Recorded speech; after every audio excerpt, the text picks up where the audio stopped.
Gwapa kaayo si Ate Kalika while nagtimpla, nagmix sa iyang birthday choco ang iyang favorite. While nagainom na og Milo si Ate Kalika, hungitan sa diri ang dapita ni Ma'am Kay Vlogera og oats na medyo init-init pa pero ginahuyop ni Ma'am Kay Vlogera aron dili mapaso si Baby Sib Carlos. Kaya kung unsay kauno ni Ma'am Kay Vlogera, kaunon pod ni Baby Sib Carlos, o diba? Ang saya-saya. Cute kaayo si Baby Sib Carlos. Basta kugos na gani, wala gyud na siya'y problema. Human ako og makeover sa ako ang rice cooker. Este rice cooker ni Mama La Bibi. Nananghid ko nga ang rice cooker in makeover ni Ma'am Kay Vlogera. Unya maglata na dayon tag monggos kay wala pa ni mata si Baby Sib Carlos. Dali ra kayo latan basta diha sa karahay niya pakusgan. Kailangan jud siya takluban aron dali malata. Update sa ato ang mga alugbati, o di ba tanom na siya ni Ma'am Kay Vlogera og Tisoy Marvin. Bali si Tisoy Marvin ana is ihapon nang gipang renovate, iyang gi-makeover pa ng alugbati nato diha. Kay busy lagi nagtrabaho si Ma'am Kay Vlogera.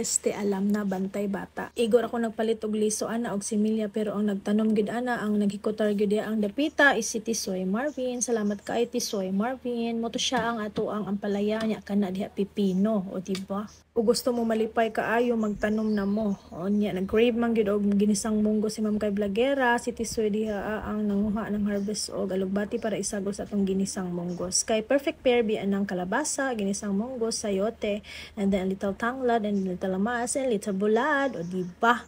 Abti kaayo. Nagpapalit lang mi diha og kalabasa baliji sa baryo kay nahutdan demi kalabasa, kay kalabasa is life gid diri sa balay. Sa paydugayan, abtik gyud tag mix diha oy. Gi-off na lang ang TV tungod kay tanggalon man gud ang saksakanan sa outlet ni Baby Sib Carlos. Kay magpasalida na unta mi og Chuchu TV. Sa cellphone na lang ni Mama La nagplay og Chuchu TV kay para maminaw si Baby CK. Nag-video sa ako kay si Tisoy sa kusina, iyahan nang gihikotar ang langka para kaunon as snack namo before mi manihapon, o diba? Usa manihapon kaon sa og langka. Muna na siyang nawong. Dako kay na siya nga langka pero gagmay og liso.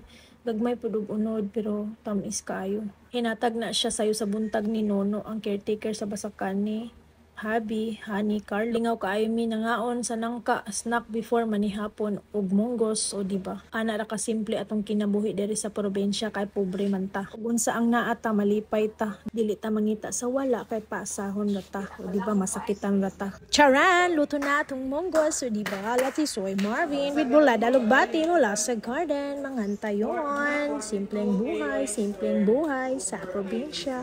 And I thank you. See you on our next video.